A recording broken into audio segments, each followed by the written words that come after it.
Bueno, egin genuen deialdi bat, Tolosako euskalgintzari deialdi bat egin genion, nola eta aurkezteko udalak datozen lau urterako hizkuntza normalizazioen alorrean dauzkan egitasmoak. Eta beraiekin kontrastatzeko, beraien iritzia jasotzeko, eta guk egin dugun proposamena hobetzeko helburuekin. Egia esan, bilera oso produktiboa izan zen, desente jende agertu zen, eragiletik gora, eta ekarpen interesgarriak egin zituzten nolabait laguntzeko udalak garatu nahi duen hizkuntza politika hori. Eta hizkuntza politika horrek helburu dauka bihurtzera euskara Tolosako gizarte komunikaziorako hizkuntza nagusia. Badakigu hori lau urteetan ez dugu lortuko, baina bintzat lau urte horietan urratsak egin nahi ditugu bide horretan. Tolosako hainbat dendek euskara bultzatu nahi dute eta hainbat pegatina eta jarri dituzte euskaraz hasi dira atenditzen, horrek ere indartuko du pixka bat, ez?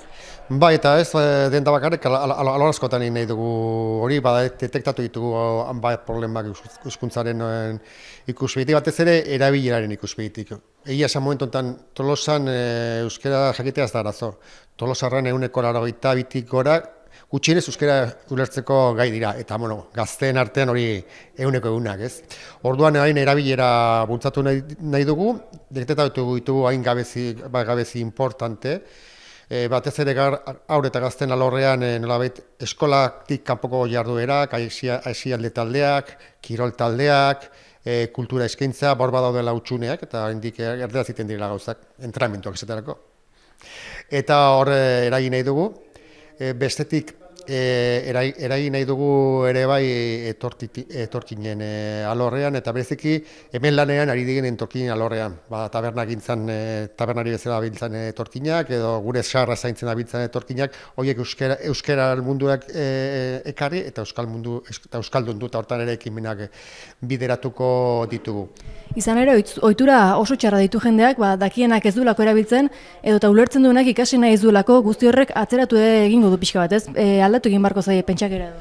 Uste jendeak aldatu badera jarrera, benetan negarra iruditzen zait, eta ikusten da kalean ez gurasoak beraien artean gaztelaniaz euskaldunak izanik, eta umei esan euskaraz egizu, horrek ez du zentzurik. Ejemplu eman behar da, eta euskaraz aritu behar da. Hor badago sentsibilizazio lan handi bat, hortan ere eragin nahi dugu, batez ere, jenteari esan egizu euskaraz aldezun guztietan. Eta egizu euskaraz nahiz eta igual traketxe egin, ze eginez ikasten da. Ez isirik geldituta. Eta osaterako udalekin dauzkaten harremanetan ere bultzatu ditu jende euskaraz aritzea, idatziz eta hoz, eta mezu hori egizu, ez da traketxe egiten baezu ere, asunto aritzea hori ikasten da. Egonean ez da ikasten. Eta badago euskarazko esaldi famatuaz, da bien harriari goroldi horik ez. Orduan, egiten den hizkuntzari ez zaio goroldi hori erantziteko. Mingaina hori ibiliko da, mi hori ibiliko harin, eta eginago hizkuntzaretan bat eta aritzen balin bada. Udaro dakigu ez, aritzereko hizkuntza bat ikasten dugunean, erabiltzen ez bat dugu handik 2 urtea, zeneke, izaten duguna, hortan aritzeko.